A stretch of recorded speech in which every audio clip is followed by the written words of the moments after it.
In this video, I'm going to show you how to save a Google Maps route for quick access later. First, open Google Maps on your mobile phone. Once the app is open, enter your starting location in the first box and your destination in the second box. Alternatively, you can select your destination by tapping on the map and choosing OK on the upper right corner of the screen.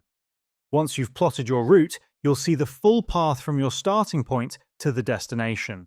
To save this route, tap the three dots in the upper right corner.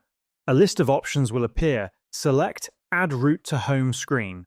Once you've tapped on it, a shortcut for this route will be added to your phone's home screen with the name of the destination.